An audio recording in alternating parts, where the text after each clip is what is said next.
Welcome to Chaitanya online academy. మనము science and టెక్నాలజీకి సంబంధించి సెకండ్ యూనిట్ డిస్కస్ చేస్తున్నామండి. ఎనర్జీ మేనేజ్మెంట్, శక్తి నిర్వహణ. దీనిలో ప్రస్తుతం మనం డిస్కస్ చేస్తున్న అంశం వచ్చేసి non renewable and renewable energy sources అండి. ఓకే, సాంప్రదాయ మరియు సాంప్రదాయేతర ఇంధన వనరుల గురించి మనం డిస్కస్ చేయడం జరుగుతుందండి. ఇక్కడ మనం ప్రీవియస్ క్లాస్లలో సాంప్రదాయ ఇంధన వనరులు లేదా శక్తి వనరులు, సో దీని గురించి మనం డిస్కస్ చేయడం జరిగిందండి.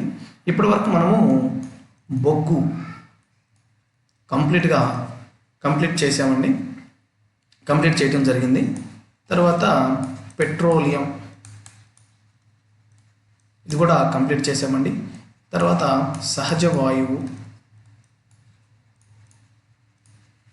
ఈ సహజ వాయువులకు సంబంధించి ఒక 2 టాపిక్స్ ఉన్నాయండి. Coal bed methane and shale gas. So ఇది కంప్లీట్గా కూడా ఈరోజు క్లాస్లో మనం డిస్కస్ చేయడం జరుగుతుంది. ఇక మనకు మిగిలి ఉంది అణుశక్తి అండి. అణుశక్తి ఇది మనకి ఫస్ట్ యూనిట్లో ఆల్రెడీ మనకి న్యూక్లియర్ ఎనర్జీ ఉంది కాబట్టి మనం అక్కడ దీని గురించి కంప్లీట్గా డిస్కస్ చేద్దామండి. ఓకే, సో అణుశక్తికి సంబంధించిన కంప్లీట్ అన్ని విషయాలు కూడా మనము యూనిట్ 1లో డిస్కస్ చేయడం జరుగుతుందండి. ఓకే, సో మళ్ళీ ఇక్కడ నేను ఎక్స్ప్లెయిన్ చేసి మళ్ళీ యూనిట్ 1లో ఎక్స్ప్లెయిన్ చేసేంత అవసరం లేదండి. సో దీని గురించి కంప్లీట్గా కూడా మనం అక్కడ డిస్కస్ చేద్దాం. అయితే ఇక్కడ ఇంకా మనం మెయిన్గా తెలుసుకోవాల్సిన అంశం ఏంటంటే ఇక్కడ 5th వన్ వచ్చేసి జలశక్తి అండి, జల విద్యుత్. ఓకే, సో ఇక్కడ నేను ఎందుకు ఫస్ట్ క్లాస్ నుంచి కూడా కొంచెం జాగ్రత్తగా వినాలండి. ఇది ఫస్ట్ క్లాస్ నుంచి కూడా మీకు సాంప్రదాయ ఇంధన వనరులలో నేను మీకు ఇవన్నీ కూడా శిలాజ ఇంధనాలు అని చెప్పడం జరిగిందండి. ఇవన్నీ కూడా శిలాజ ఇంధనాలు, బొగ్గు గురించి కానీ, పెట్రోలియం కానీ, సహజ వాయువు కానీ, అణుశక్తి కానీ ఇవన్నీ మనం ఇక్కడ డిస్కస్ చేస్తున్నా కానీ బట్ ఈ యొక్క జల విద్యుత్ అనేది ఇది పునరుత్పత్తి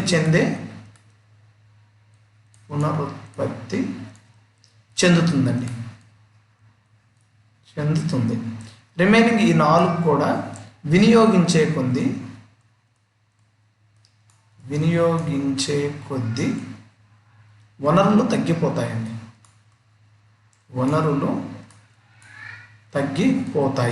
అయితే స్టార్టింగ్లో ఫస్ట్ నుంచి కూడా వీళ్ళు సాంప్రదాయ ఇంధన వనరుల్లో జల విద్యుత్తుని తీసుకోవటం జరిగింది. సో ఎందుకు నేను ఇంత స్ట్రెస్ చేసి చెప్తున్నానంటే దీని మీద మీకు క్వశ్చన్ వచ్చే అవకాశం ఉంటుందండి. సో ఆ క్వశ్చన్ కూడా ఎలా వస్తుందో నేను క్లియర్గా మీకు ఈరోజు క్లాస్లో ఎక్స్ప్లెయిన్ చేస్తానండి. ఓకే, సో ఎందుకంటే నేను ఇంత స్ట్రెస్ చేసి చెప్తుంది,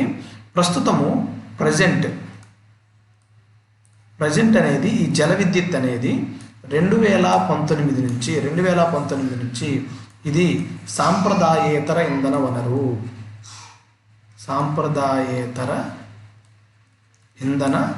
వనరు. ఓకే, సో చాలా జాగ్రత్తగా ఇక్కడ కాన్సన్ట్రేట్ చేయండి అమ్మా.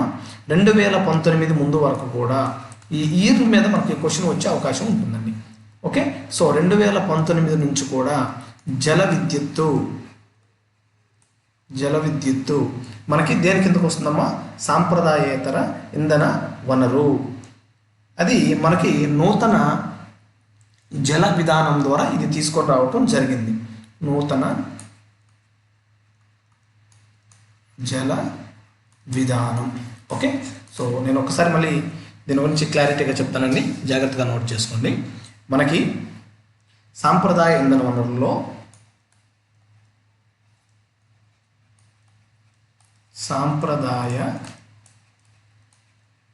వనరుల్లో మనకి బొగ్గు, పెట్రోలియం, సహజ వాయువు, ఇక్కడ మీకు ముడి చమురు అండి. ఓకే, ముడి చమురు నుంచే మనకి పెట్రోలియం అనేది వస్తుంది. నెక్స్ట్ అణుశక్తి, ఇక చివరి 1 వచ్చేసి కలర్ చేంజ్ చేసి రాస్తున్నానండి. జల విద్యుత్తు. ఓకే, సో ఇవి సాంప్రదాయ ఇంధన వనరులండి. అయితే మన వాళ్ళు ఏం చేశారంటే ఇక్కడ సాంప్రదాయేతర ఇంధన వనరులు కూడా తీసుకుందామండి. ఇక్కడ సాంప్రదాయేతర ఇంధన వనరులు, ఇక్కడ స్మాల్ హైడ్రో ప్రాజెక్ట్స్ అన్నీ కూడా మనకి సాంప్రదాయేతర ఇంధన వనరుల్లో తీసుకున్నారమ్మా. ఇక్కడ బిగ్ హైడ్రో ప్రాజెక్ట్స్ అన్నీ ఏవైతే ఉన్నాయో అంటే భారీ జల విద్యుత్ అనమాట. ఈ ప్రాజెక్ట్స్ అన్నీ కూడా మనము సాంప్రదాయ ఇంధన వనరుల్లో తీసుకోవటం జరిగిందనమాట. అయితే వీళ్ళు 2019లో నూతన జాతీయ విధానం అనే దాన్ని ఒకదాన్ని తీసుకువచ్చేసి అక్కడి నుంచి కూడా వీళ్ళు దీన్ని సాంప్రదాయేతర ఇంధన వనరుల్లో మార్చడం జరిగిందండి. ఓకే, సో ఇక్కడ మళ్ళీ రిపీట్ చేస్తున్నానని గుర్తుపెట్టుకున్నామా. ఇక్కడ చిన్న తరహా జల విద్యుత్ ప్రాజెక్ట్స్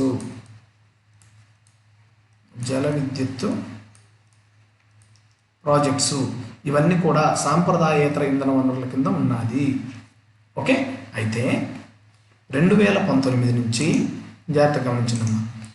అయితే ఇక్కడ ఏదైతే మనం భారీ తరహా జల విద్యుత్ ప్రాజెక్ట్స్ అని చెప్తున్నామో, భారీ తరహా జల విద్యుత్ ప్రాజెక్ట్ అని చెప్తున్నాము, ఇది 2019 జాతీయ జల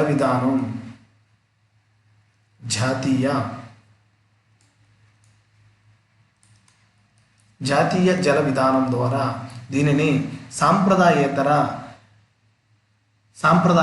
ఇంధన వనరుల్లోకి మార్చడం జరిగింది. దేంట్లోకి మార్చారమ్మా? సాంప్రదాయేతర ఇంధన వనరుల్లోకి మార్చడం జరిగింది. నూతన జల విధానం. ఓకే, సో నూతన జాతీయ జల విధానం. దీని మీదే క్వశ్చన్ అడుగుతారు, గుర్తుపెట్టుకోండి. ఏ సంవత్సరం నుంచి జల విద్యుత్తు లేదా భారీ తరహా జల విద్యుత్ ప్రాజెక్ట్ని సాంప్రదాయేతర ఇంధన వనరులుగా మార్చడం జరిగిందంటే 2019. సో దీనికోసమే నేను ఫస్ట్ నుంచి మీకు ఈ క్వశ్చన్ చాలా చాలా ఇంపార్టెంట్ కాబట్టి నేను సాంప్రదాయ ఇంధన వనరులోనే మీకు ఇక్కడ జల విద్యుత్ని నేను చెప్పడం జరిగిందండి. సో ఇక్కడ నుంచి ఏం చేస్తారంటే మీరు ఇక భారీ తరహా జల విద్యుత్ ప్రాజెక్ట్ అనేది 2019 నుంచి కూడా అది మనకి కలర్ మారుస్తాం. ఇది మనకి సాంప్రదాయేతర ఇంధన వనరుల్లోకి మార్చడం జరిగింది. ఓకే, సో ఒకసారి అబ్జర్వ్ చేయండమ్మా. మనకి బొగ్గు కాన్సెప్ట్ని కంప్లీట్ చేసాము,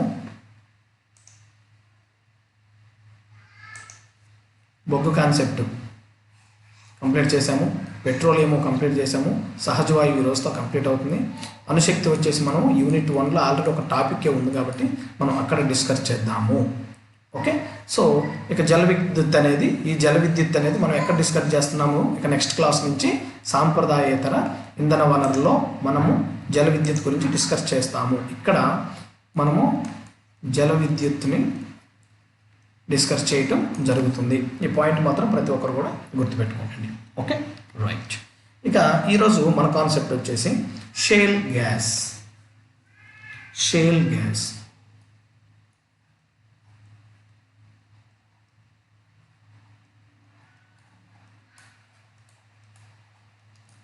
సో చాలా చాలా ఇంపార్టెంట్ అండి షేల్ గ్యాస్ అనేది. ఓకే, సో ప్రతి ఒక్కరు కూడా దీని మీద కంప్లీట్ అవగాహన ఉండాలండి. ఓకే, సో ఇక్కడ షేల్ అంటే అర్థమైందంటే బంకమట్టి అండి, బంకమట్టి.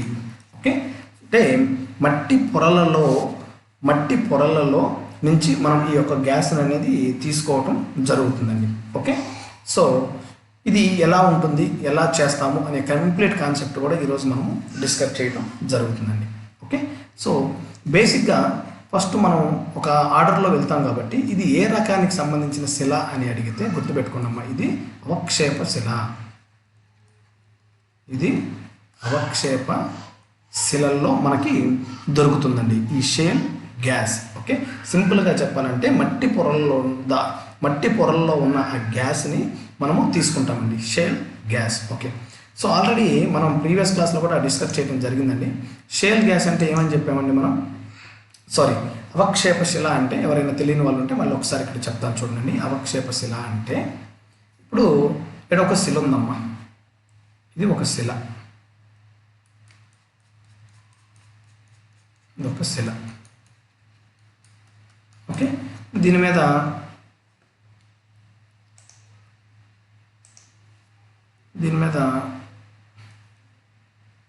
కొంచెం పెద్దగా తీసుకున్నామని క్లారిటీగా తగ్గుతుంది.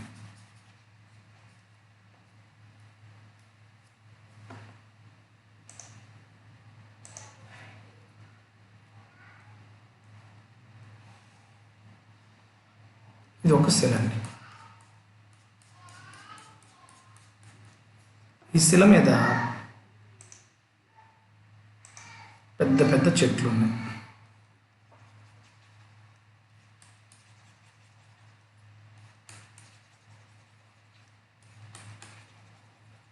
పెద్ద పెద్ద చెట్లు ఉన్నాయి. అదేవిధంగా ఇప్పుడు నేను ఇక్కడ డ్రా చేసే కలర్ వచ్చేసి డిఫరెంట్ యానిమల్స్ అనుకోండి, కొన్ని జంతువులు ఉన్నాయి అనుకోండి, కొన్ని ఇవన్నీ కూడా దీని మీద ఇవన్నీ జంతువులు కూడా ఇట్లా ఉన్నాయి అనుకోండి. రైట్, అయితే భూకంపాల వల్ల కానీ వరదల వల్ల కానీ ఏదో సంథింగ్ ఏదో జరిగేసి మొత్తం మీద ఈ చెట్లు ఏవైతే ఉన్నాయో ఇవన్నీ కూడా పడిపోయి భూమి లోపల పోయాయి అనుకున్నాం. అంటే భూకంపాల ద్వారా భూమి ఇట్లా విభజించబడో లేకపోతే అవన్నీ కూలిపోయి వాటి మీద అన్ని ఇట్లా పడిపోయినాయండి. ఓకే, సో అవి పడిపోయి ఉన్నాయి. సో ఇప్పుడు ఏమవుతుంది, దీని మీద పడిపోయిన తర్వాత ఇదంతా కూడా ఒకే శిల కదమ్మా, ఇదంతా కూడా ఒకే శిల.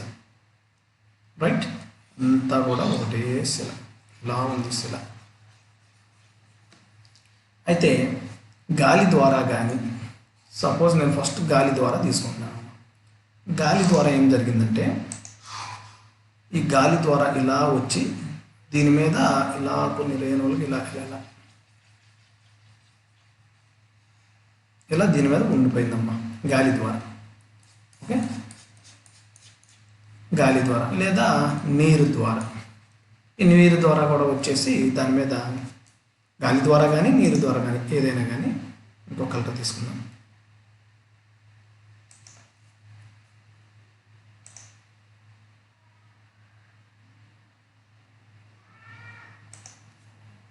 ఎల్లో తీసుకుందాం, కనిపిస్తుందా? ఎల్లో కనిపించలేదు, తీసుకుందాం. మళ్ళీ దాని మీద ఇలా పొరలుగా మొత్తం నిండిపోయిందండి, ఇదంతా కూడా నిండిపోయింది. ఓకే, జాగ్రత్తగా గమనించండి. ఇది ఇనిషియల్గా ఉన్న శిల అండి, ఒకటోది. ఓకే, సో దాని మీద చెట్లు అవన్నీ ఉన్నాయి, అవి భూకంపాల వల్ల వాటి వల్ల అన్నీ కూడా ఇరిగిపోయి లోపల పడిపోయి అదొక పొరలాగా ఉంది. తర్వాత గాలి ద్వారా కానీ నీటి ద్వారా కానీ దాని మీద ఇట్లా ఒక రేణువుల్లాగా వచ్చి ఈ శిల అంతా ఇట్లా ఫిక్స్ అయిపోయి ఇది మొత్తం ఒక శిల అయిపోయింది అన్నమాట. ఓకే, మళ్ళీ దీని మీద చెట్లు మలిసి మళ్ళీ వీటి మీద జంతువులు అవన్నీ తిరుగుతూ ఉన్నాయి. ఆ తర్వాత మళ్ళీ కొంతకాలానికి గాలి ద్వారా కానీ నీటి ద్వారా కానీ మళ్ళీ ఇలా ఫామ్ అయిపోయిందమ్మా. ఓకే, ఇలా మొత్తం కొన్ని వేల సంవత్సరాల తర్వాత ఇదంతా కూడా ఒక శిలలాగే ఫామ్ అవుతున్నాం ఇదంతా కూడా. ఓకే, సో దీన్నే మనం అవక్షేప శిల అంటాం. సో ఈ అవక్షేప శిలలో ఇక్కడ మనం ఇనిషియల్గా ఇక్కడ వృక్షాలు చెప్పాం కదమ్మా. ఈ వృక్షాలు ఈ పొరల లోపల ఉండిపోయి లోపల ఉన్న అత్యధిక పీడనం ద్వారా కానీ లేదా లోపల ఉన్న అత్యధిక ఉష్ణోగ్రత ద్వారా కానీ ఈ వృక్షాలు తర్వాత ఎలా మారిపోతున్నాయమ్మా, బొగ్గుగా కన్వర్ట్ అవ్వటం జరుగుతుంది.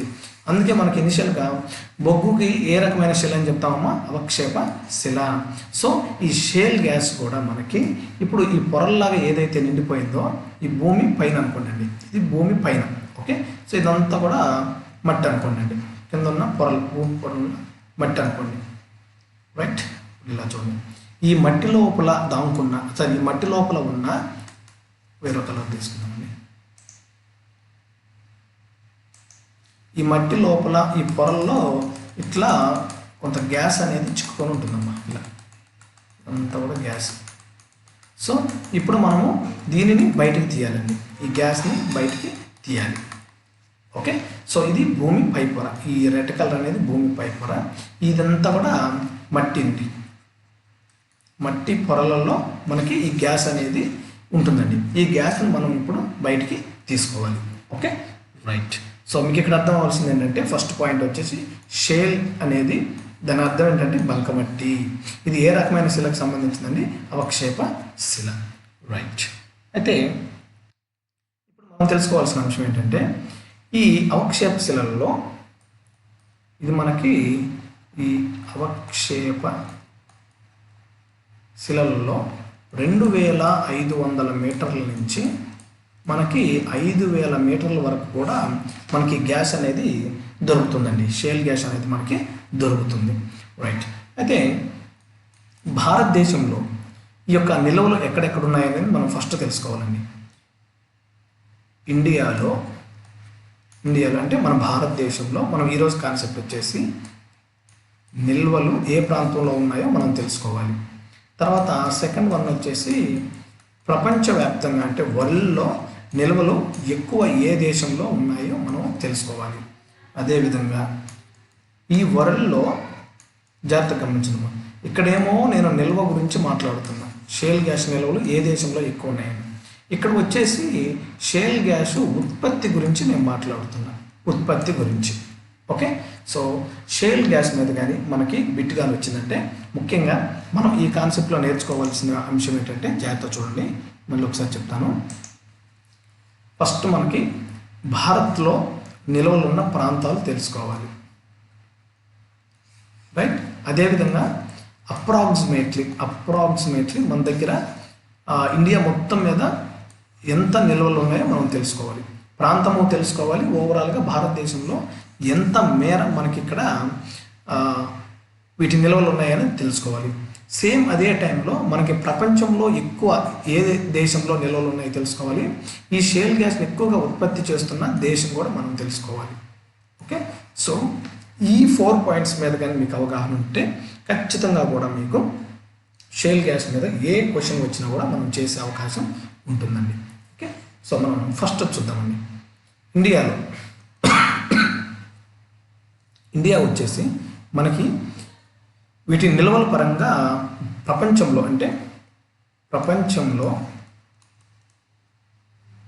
భారత్ షేల్ గ్యాస్ నిల్వల పరంగా మనకి 11వ స్థానంలో ఉందమ్మా. నిల్వల పరంగా భారతదేశము 11వ స్థానం. రైట్. సో ఇండియాలో నిల్వల పరంగా ఎన్నో స్థానంలో ఉందండి? 11వ స్థానంలో ఉంది. సో మన దగ్గర అప్రాక్సిమేట్లీ ఈ యొక్క నిల్వల యొక్క పరిమాణం ఎంతంటే 96 TCF అండి. ఓకే, 96 TCF అనేది మనకి భారతదేశంలో ఉన్న నిల్వల పరిమాణం అండి. రైట్. నెక్స్ట్ వచ్చేసి ప్రపంచంలో కానీ చూసుకుంటే వరల్డ్ వైజ్ ప్రపంచంలో షేల్ గ్యాస్ నిల్వలు కానీ చూసుకుంటే మొదటి స్థానంలో మనకి చైనా ఉంటుందండి. మొదటి స్థానంలో మనకి చైనా ఉంటుంది. 2వ స్థానంలో అర్జెంటీనా ఉంటుందండి. 2వ స్థానంలో అర్జెంటీనా. ఒకసారి గుర్తుపెట్టుకున్నాం. ఇక్కడ భారత్ ప్లేస్ ఎంత ఉంది? ఇక్కడ భారత్ 11వ స్థానం అండి. ప్రపంచంలో భారత్ షేల్ గ్యాస్ నిల్వల పరంగా ఎన్నో స్థానం అంటే 11వ స్థానం. ప్రపంచంలో షేల్ గ్యాస్ నిల్వలు మొదటి స్థానంలో ఉన్నది చైనా, తర్వాత 2వ స్థానం అర్జెంటీనా, 11వ స్థానం ఇండియా అండి. అయితే ఇక్కడ మనము ఇది నిల్వల పరంగా చైనా అండి, నిల్వల పరంగా చైనా. అదేవిధంగా ఉత్పత్తి పరంగా తీసుకుంటే మొదటి స్థానం వచ్చేసి అమెరికా ఉంటుందండి. ఈ పాయింట్ అనేది ప్రతి ఒక్కరూ గుర్తుపెట్టుకోవాలండి. ఓకే, ఉత్పత్తి పరంగా షేల్ గ్యాస్ నిల్వలు షేల్ గ్యాస్ ఎక్కడ ఉత్పత్తి అవుతుందంటే USA అండి. ఓకే, సెకండ్ ఓకే, ప్రపంచంలో షేల్ గ్యాస్ ఉత్పత్తి ఎక్కువ. షేల్ గ్యాస్ ఉత్పత్తి పరంగా మొదటి స్థానం వచ్చేసి అమెరికా అండి. మనకి ఎగ్జామ్లో అతను నిల్వల మీద అడుగుతున్నాడా లేకపోతే ఉత్పత్తి మీద అడుగుతున్నాడా అనేది మనకి క్లారిటీ ఉండాలండి. నిల్వలు అని అడిగితే చైనా ఫస్ట్ ప్లేస్ అండి, అలా కాకుండా ఉత్పత్తి అని అడిగితే అమెరికా ఫస్ట్ ప్లేస్ అండి. Okay, right. ఇప్పుడు ఇది ఒక ప్రాసెస్ చూద్దామండి. ఇక్కడ షేల్ గ్యాస్ ఎక్స్ట్రాక్షన్ అనేది ఎలా తీస్తారనేది నేను ఒక డయాగ్రామ్ తీసుకున్నాను. ఇక్కడ జాగ్రత్తగా గమనించండి. ఇది మొత్తం కూడా ఇక్కడ వరకు ఇది భూమి పైపు అండి. Okay, right. ఇక్కడ నేను ఒక ప్లాంట్ తీసుకున్నాను, రైట్. ఇక్కడ నుంచి లోపలికి ఈ ప్లేస్ అండి, లోపలికి ఒక పైప్ని నేను పంపించడం జరిగింది. ఈ పైపుని కానీ మీరు అబ్జర్వ్ చేస్తే ఇది భూమికి, జాగ్రత్తగా గమనించండి, ఈ భూమికి ప్యారలల్గా దీన్ని తీసుకోవటం జరిగిందండి. ఈ పైప్ మీరు ఎక్కడికైనా అబ్జర్వ్ చేస్తే భూమికి ప్యారలల్గా తీసుకోవటం జరిగింది. సో ఇలా ఈ ప్యారలల్గా ఈ తీసుకునే విధానాన్ని మనం ఏమంటామంటే హైడ్రాలిక్ ఫ్రాక్చరింగ్ అంటాం. ఓకే, సో షేల్ గ్యాస్ మనం బయటికి తీయాలంటే మనం ఉపయోగించే విధానం ఏంటంటే హైడ్రాలిక్ ఫ్రాక్చరింగ్. ఓకే, ఇక్కడ నేను క్లియర్గా రాస్తాను చూడండి. దీన్ని షేల్ గ్యాస్ బయటకు తీసే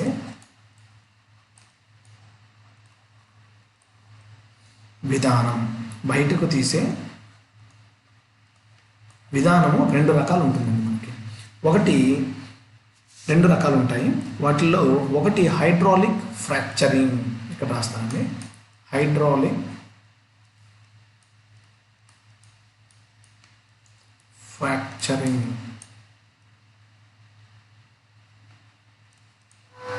రెండవ పద్ధతి వచ్చేసి మనకి హారిజాంటల్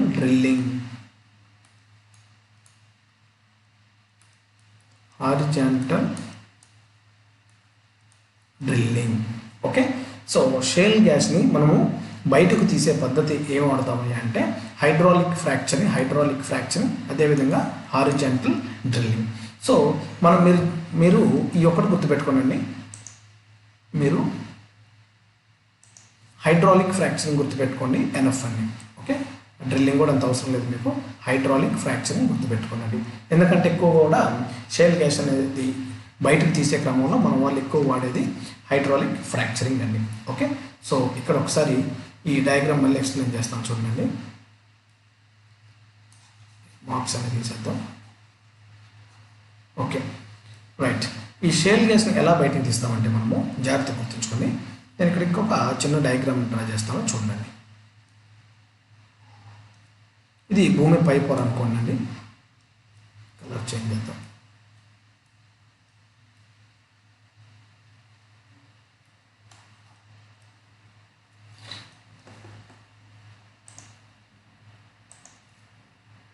ఇది భూమి పై పొర అనుకోండి. ఇక్కడ ఇవన్నీ కూడా మట్టి పొరలు అనుకోండి.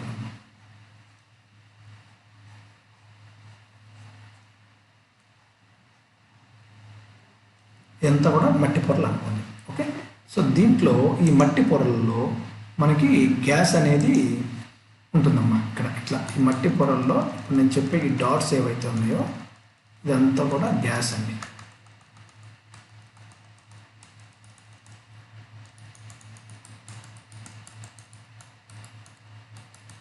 ఓకే, సో ఇప్పుడు ఈ గ్యాస్ని మనము బయటికి తీయాలండి. సో దానికోసం ఏం చేస్తారంటే వీళ్ళు ఇక్కడ ఒక ప్లాంట్ని ఏర్పాటు చేసి దీనిలో నుంచి పైప్ని లోపలికి పంపిస్తారండి. దీంట్లో నుంచి ఒక పైపుని లోపలికి పంపించారు ఇట్లా. తర్వాత భూమికి సమాంతరంగా ఈ పైప్ని ఇలా పంపించడం జరుగుతుందమ్మా. ఓకే, నేను డ్రా చేసేదాన్ని కన్సన్ట్రేట్ చేయండి. ఓకే, సో ఇక్కడ మనం వెలుగు తీసే పద్ధతి ఏమని చెప్తున్నాము, హైడ్రాలిక్ ఫ్రాక్చరింగ్ అని చెప్తున్నామమ్మా. అంటే హైడ్రాలిక్ ఫ్రాక్చరింగ్ అంటే అర్థం ఏంటంటే ఇక్కడ దీనికి భూమి లోపల చిక్కుకొని ఉన్న ఈ షేల్ గ్యాస్ తీయాలంటే, అంటే ఇది మొత్తం కూడా ఈ పొరలు, ఈ భూమి లోపల చిక్కుకొని ఉన్న ఈ షేల్ గ్యాస్ మనం తీయాలంటే భూమికి సమాంతరంగా ఒక పైప్ లైన్ పంపిస్తారమ్మా. ఇదిగో భూమికి సమాంతరంగా ఒక పైప్ లైన్ ఇక్కడ పంపించారు. ఇక్కడ అబ్జర్వ్ చేయండి, ఇది సమాంతరంగా ఉంది, హారిజాంటల్ అనమాట. ఒక పైప్ లైన్ పంపించి ఈ పైప్ లైన్లో ఏం చేస్తారంటే వీళ్ళు ఇక్కడ చూడమ్మా, ఇలా వేసే దాంట్లో ఈ పైప్ లైన్లో కలర్ చేంజ్ చేస్తానమ్మా. నీరు పైప్ లైన్లో నీరు,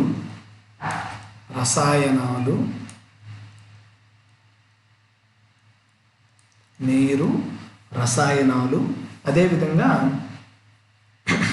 ఇసుక. ఓకే, ఈ పైప్లో వీళ్ళు పంపించేది ఏంటంటే నీరు, రసాయనాలు, అదేవిధంగా ఇసుకను పంపించడం జరుగుతుందమ్మా. సో ఇక్కడ అబ్జర్వ్ చేయండి. ఇప్పుడు మీకు ఈ డయాగ్రామ్ సైడ్ చూడండి అమ్మ, ఒకసారి డయాగ్రామ్ సైడ్ చూడండి. ఇప్పుడు ఇక్కడ ఏదైతే భూమికి సమాంతరంగా, ఇక్కడ ఈ రెడ్ కలర్ ఏదైతే నేను ఇక్కడ డ్రా చేస్తున్నానో ఇది భూమికి సమాంతరంగా వీళ్ళు ఈ పైప్ లైన్ అనేది వేయటం జరిగిందమ్మా. ఓకే, పైప్ లైన్ వేసి ఈ పైప్ లైన్లోకి వీళ్ళు ఇక్కడ ఈ లోపల ఇక్కడ అబ్జర్వ్ చేయండి, వాటరు, ఇసుక, కెమికల్స్, రసాయనాలు, నీరు, ఇసుక, రసాయనాలు కలపడం జరిగిందండి. ఓకే, కలిపి దీంట్లో నుంచి వీళ్ళు ఇలా లోపలికి పంపిస్తారమ్మా. ఇలా లోపలికి పంపిస్తే ఈ లోపలికి వచ్చినప్పుడు ఏంటంటే ఈ హైడ్రాలిక్ ఫ్రాక్చరింగ్ ద్వారా ఈ పంపే నీరు, తర్వాత ఇసుక, తర్వాత రసాయనాలు, ఈ మూడింటిని కలిపేసి వీళ్ళు పంపించినప్పుడు ఇక్కడ హై ప్రెషర్ ఫామ్ అవుతుందమ్మా. హై ప్రెషర్ ఫామ్ అయ్యి ఈ లోపల నుంచి వచ్చేటప్పుడు ఏమవుతుందంటే ఇది కంప్లీట్గా కూడా ఈ ప్రెషర్ దెబ్బకి ఈ పైప్ మొత్తం కూడా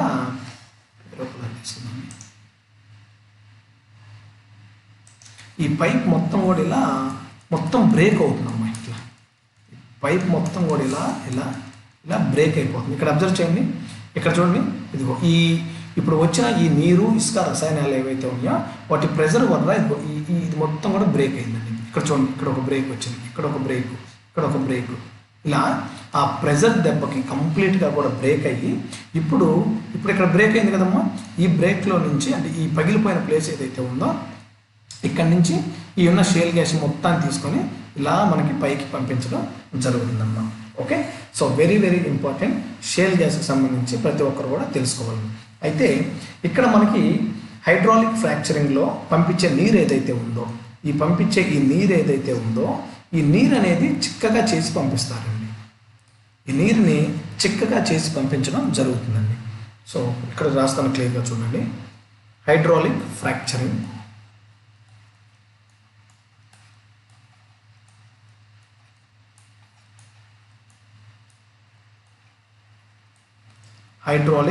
ఫ్రాక్చరింగ్ ఏదైతే ఉందో దీంట్లో ఏమైనా పంపిస్తున్నారమ్మా వీళ్ళు?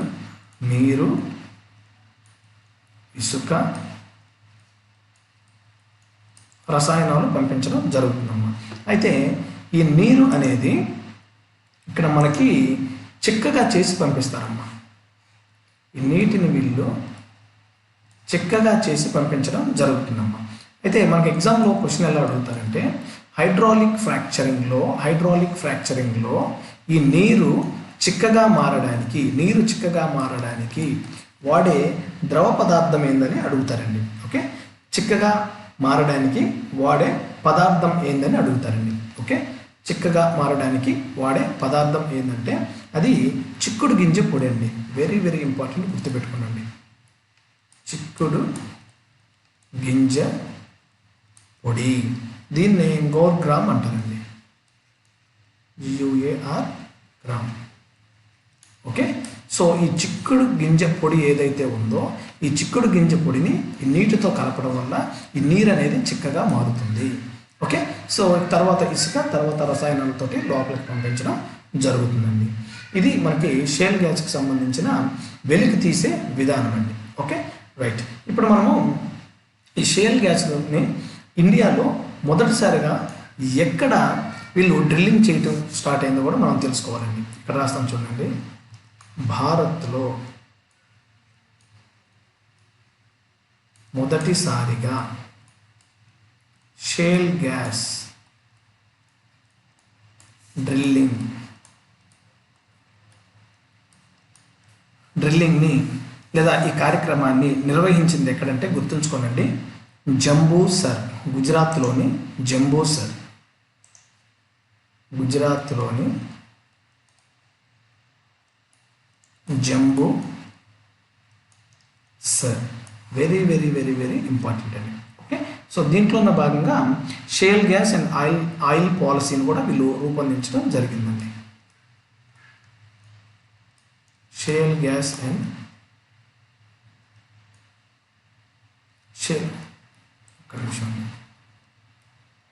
Shale gas and oil policy 2013ని వీళ్ళు రూపొందించడం జరిగిందండి. ఓకే, సో షేల్ గ్యాస్లో మనం ముఖ్యంగా ఈ స్లైడ్లో మనం గుర్తుపెట్టుకోవాల్సిందండి, భారత్లో మొదటిసారిగా ఎక్కడ ఈ డ్రిల్లింగ్ స్టార్ట్ చేశారండి, గుజరాత్లోని జంబూసర్.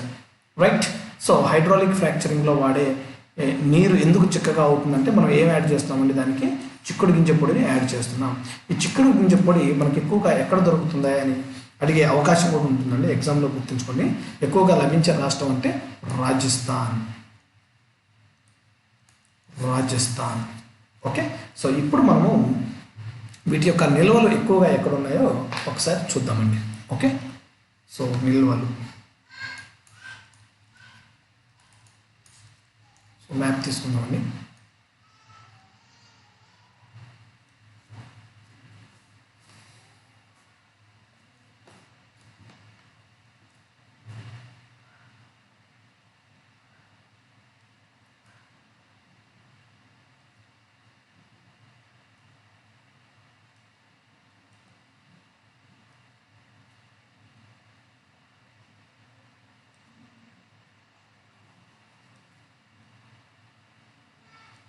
సో ఇలా మనం ఇండియాని తీసుకుంటే ఈ నిల్వలు మనకి ఎక్కడెక్కడ దొరుకుతాయంటే ఒకసారి చూద్దామండి.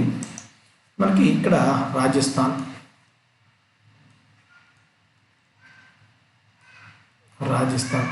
ఇక్కడ వింధ్యా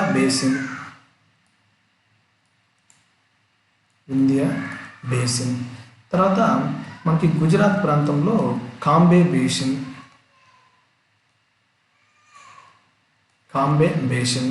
తర్వాత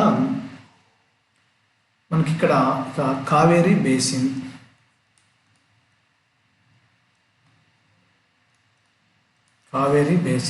ఇక్కడ ఏపీకి వచ్చేసరికి కేజీ బేసిన్ అంటే కృష్ణా గోదావరి బేసిన్, ఇక్కడ ఈ సెంట్రల్ దాంట్లో గోండ్వానా బేసిన్,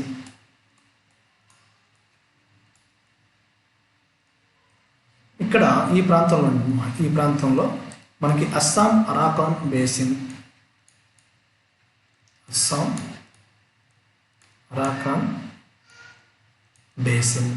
ఇకపోతే ఈ ప్రాంతంలో కలర్ చేంజ్ చేస్తున్నానండి, రెడ్ అయితే మొత్తం కంబైన్ అయిపోతుంది, ఇండో గ్యాంగ్టెక్ బేసిన్. ఈ ప్రాంతం మొత్తాన్ని కూడా మనము ఇండో గ్యాంగ్టెక్ బేసిన్ అంటాము.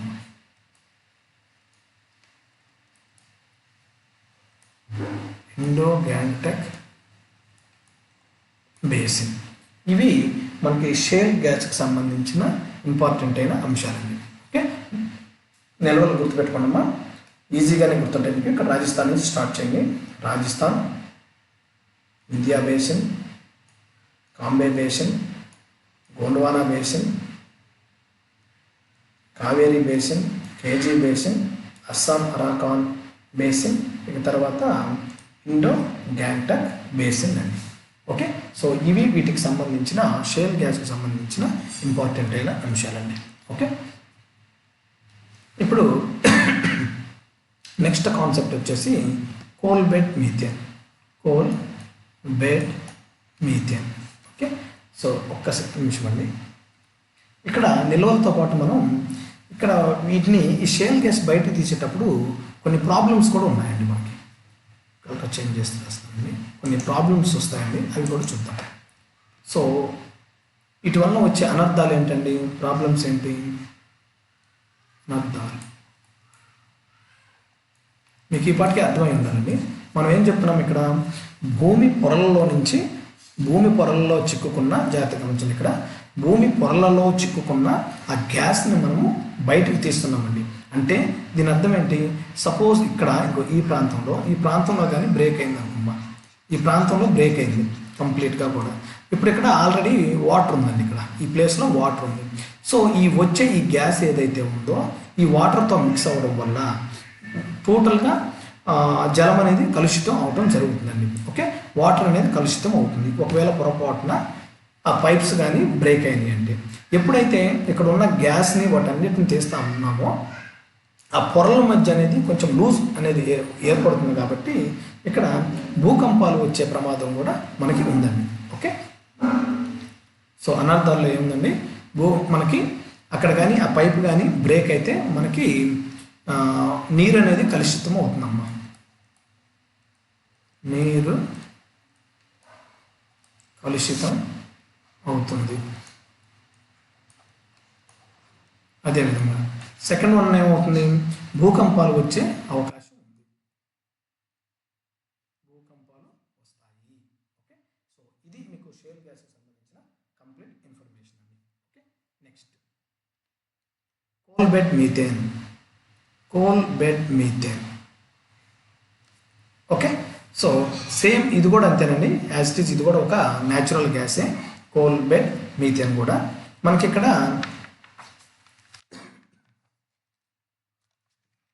కోల్ బెడ్ మీథేన్ అనేది కూడా ఒక సహజ వాయువేనండి. దీనికి చాలా పేర్లు ఉన్నాయండి, చాలా పేర్లు ఉన్నాయి. సో ఆ పేర్లు గుర్తుపెట్టుకోండి. స్వీట్ గ్యాస్ అని పిలుస్తారు. దీన్ని కోల్ బెడ్ గ్యాస్ అని పిలుస్తారు. అదేవిధంగా వర్జిన్ కోల్ సీమ్ మీథేన్ అని కూడా పిలుస్తారండి. Virgin coal seam methane. అదేవిధంగా coal seam gas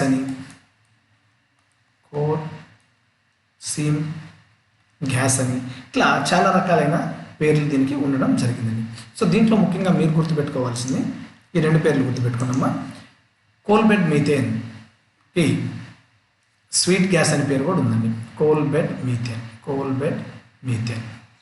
okay, so ఇది ఏంటంటే ఇక్కడ మీరు కానీ అబ్జర్వ్ చేస్తే ఈ బ్లాక్ కలర్స్ ఏవైతే ఉన్నాయో ఈ బ్లాక్ కలర్స్ అని ఇదంతా కూడా కోల్ అమ్మ. కోల్ ఇలా ఉంది.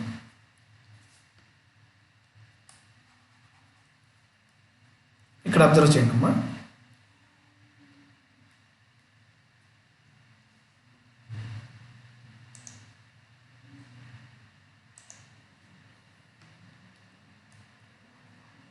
మొత్తం కూడా కోల్ అనుకోండి. ఒక మనం బెడ్ సెట్లు వేస్తామో అట్లా ఉన్నాయి అనుకున్నామా. ఇది మొత్తం కూడా దీన్ని కోల్ సీమ్ అంటామమ్మా. కోల్ సీమ్ లేదా కోల్ బెడ్ అని పిలుస్తామండి. కోల్ సీమ్ లేదా కోల్ బెడ్ అని పిలుస్తాం. అయితే ఇది మొత్తం కోల్ కదా, ఈ కోల్ మధ్యలో ఈ గ్యాప్ ఏదైతే ఉందో ఇక్కడ మనకి మీథేన్ అనేది చిక్కుని ఉంటుందమ్మా. ఇక్కడ మొత్తం కూడా గ్యాస్ ఉంటుంది. ఇక్కడ ఇందాక షేల్ గ్యాస్ ఏమో మట్టి పొరల్లో చిక్కున్నదాన్ని మనం బయటకు తీస్తామండి. ఇక్కడ బొగ్గు మధ్యలో చిక్కుకొని ఉన్న గ్యాస్ని ఇక్కడ బయటకు తీయటం జరుగుతుందండి. సేమ్ ప్రాసెస్ ఇక్కడ కూడా ఒక పైపును లోపలికి పంపించి ఇలా ఒక పైప్, ఇక్కడ ఒక పైపును లోపలికి పంపించి ఇలా ఈ మధ్యలో ఉన్న ఈ గ్యాస్ ఏదైతే ఉందో దీని మొత్తాన్ని కూడా తీసుకొని మనం బయటకు తీసుకురావటం జరుగుతుందండి. Okay, so coal bed methane అనేది ఒక న్యాచురల్ గ్యాస్. ఓకే, దీన్ని స్వచ్ఛమైన ప్రత్యామ్నాయ వాయువుగా కూడా పరిగణిస్తారండి. Okay, so coal bed methane అనేది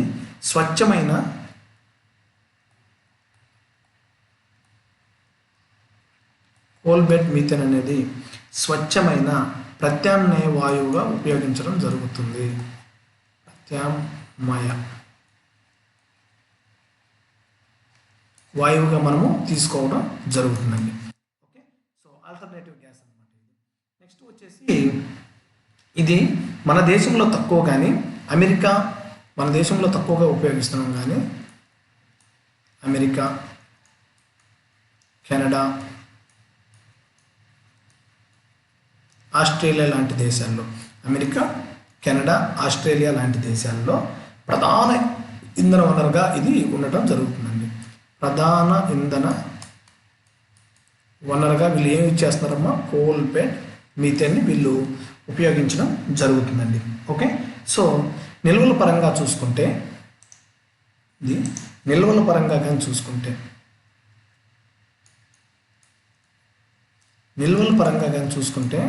మన భారత్ వచ్చేసి ప్రపంచంలో 5వ స్థానం అండి. ఓకే, నిల్వల పరంగా చూసుకుంటే భారత్ ప్రపంచంలోనే 5వ స్థానంలో ఉంది. అమెరికా మొదటి స్థానంలో ఉందండి. అమెరికా మొదటి ప్లేస్లో ఉంది, 1వ స్థానం. ఓకే, కోల్ బెడ్ మీథేన్ ప్రపంచంలో మొదటి స్థానంలో నిల్వలు కలిగి ఉన్న దేశం వచ్చేసి అమెరికా అండి. మన భారత్ వచ్చేసి 5వ స్థానం. Okay, so coal bed methane గురించి అంత ఎక్కువ దాన్ని ఏమంటారు, దాని ప్రాసెస్ అదంతా కూడా మనకు అవసరం లేదండి. ఎగ్జామ్లో మెయిన్ మీరు కాన్సన్ట్రేట్ చేయాల్సింది షేల్ గ్యాస్ మీద కాన్సన్ట్రేట్ చేయండి. Shale gas okay, very very very very important. ఇక్కడ కోల్ బెడ్ మీథేన్ గురించి మీరు మెయిన్గా గుర్తుంచుకోవాల్సింది నిల్వలు భారత్ 8వ స్థానం, అమెరికా మొదటి స్థానంలో ఉంది. సో ముఖ్యంగా ఇంధన వనరులుగా ఏ దేశాలు ఎక్కువగా వాడుతున్నాయి అంటే అమెరికా, కెనడా, ఆస్ట్రేలియా. ఇక తర్వాత ఈ నిల్వల వాల్యూస్ అన్నీ కూడా అంటే స్టాటిస్టిక్స్ మొత్తం కూడా నేను మీకు ఇప్పుడు చాలాసార్లు చెప్పాను. ఈ స్టాటిస్టిక్స్ సంబంధించినంత కూడా నేను ఒక టేబుల్ ఫార్మాట్లో మీకు ఇవ్వడం జరుగుతుందండి. అయితే మన దేశంలో ఈ యొక్క కోల్ బెడ్ మీథేన్లో నిల్వలు ఎక్కువ ఎక్కడ ఉన్నాయి? మన దేశంలో ఇండియా మ్యాప్ తీసుకున్నామండి.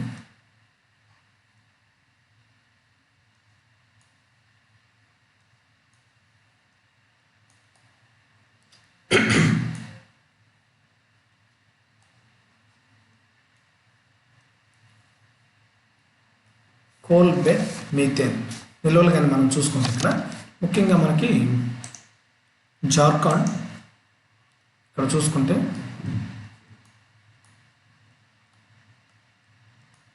జార్ఖండ్, రాజస్థాన్, గుజరాత్, ఒడిషా, ఇవి మనకి కోల్ బెడ్ మీథేన్కి సంబంధించి నిల్వలు ఉన్న ప్రదేశాలండి. Okay, so once again repeat, Jharkhand very very important అండి, మొదటి స్థానంలో ఉంది జార్ఖండ్ అత్యధిక నిల్వలు కలిగి. తర్వాత రాజస్థాన్, తర్వాత గుజరాత్, నెక్స్ట్ వచ్చేసి ఒడిషా అండి. ఓకే, సో దాదాపుగా మనకి 2600 బిలియన్ క్యూబిక్ మీటర్స్ అనేది మనకి కోల్ సీమ్స్ అనేది ఇండియాలో ఉండడం జరిగిందండి. ఓకే, సో ఇది shale gas and coal bed మీథేన్కి సంబంధించిన అంశం అండి. ఓకే, సో దీనితో మనకి ఈ రోజుతోటి సాంప్రదాయ ఇంధన వనరులు కంప్లీట్ చేయడం జరిగిందండి. ఓకే, సో బొగ్గు, ముడి చమురు అంటే పెట్రోల్ గురించి, సహజ వాయువు, ఇంకా సహజ వాయువులో చాలా ఉన్నాయండి. టైట్ గ్యాస్ అని ఉంది. ఓకే, సో మనకి ఈ టైట్ గ్యాస్ గురించి కూడా మనం ఎగ్జామ్ని బట్టి నేను మీకు ఇది చెప్పాలా వద్దనేది చూస్తానండి. ఓకే, సో ఒకసారి ఎంఎన్ఆర్ఈ ఏదైతే ఉందో ఎంఎన్ఆర్ఈలో దీని గురించి ఏదైనా అప్డేట్ ఉంటే అప్పుడు మనం ఈ టైట్ గ్యాస్ గురించి కూడా మనం తెలుసుకుందామండి. ఓకే, తర్వాత వచ్చేసి మనకి గ్యాస్ హైడ్రేట్స్ అని కూడా ఉంటాయండి. Gas hydrates. ఓకే, సో వీటికి సంబంధించి ఒకవేళ ప్రజెంట్ సిచ్యువేషన్లో ఏదైనా సరే కరెంట్ అఫైర్స్లో కానీ ఏమన్నా అంశాలు ఉంటే మీకు టైట్ గ్యాస్ గురించి ఎక్స్ప్లెయిన్ చేస్తాను. అదేవిధంగా గ్యాస్ హైడ్రేట్స్ గురించి కూడా నేను మీకు ఎక్స్ప్లెయిన్ చేయటం జరుగుతుందండి. ఓకే, సో ఇవి నేను ఎంఎన్ఆర్ఈలో చూసి ఏమైనా అప్డేట్స్ ఉంటే వాటి గురించి మీకు చెప్తానండి. తర్వాత అణుశక్తి, ఇది మనం ఫస్ట్ యూనిట్లో డిస్కస్ చేయడం జరుగుతుంది. ఇక మిగిలి ఉంది ఒకటి జల విద్యుత్. సో ఈ జల విద్యుత్ అనేది మళ్ళీ రిపీట్ చేస్తాను చూడండి. జల విద్యుత్ అనేది మొదట్లో అంటే ఫస్ట్లో దేని కింద ఉంది? సాంప్రదాయ ఇంధన వనరుల కాడ ఉంది. సో 2019లో నూతన జాతీయ జల విధానం ద్వారా జల విద్యుత్ని సాంప్రదాయేతర శక్తి వనరులుగా పరిగణించడం జరుగుతుంది. ఏ సంవత్సరం నుంచి అయ్యా అంటే 2019 నుంచి. ఓకే, ఇది మనకి కంప్లీట్గా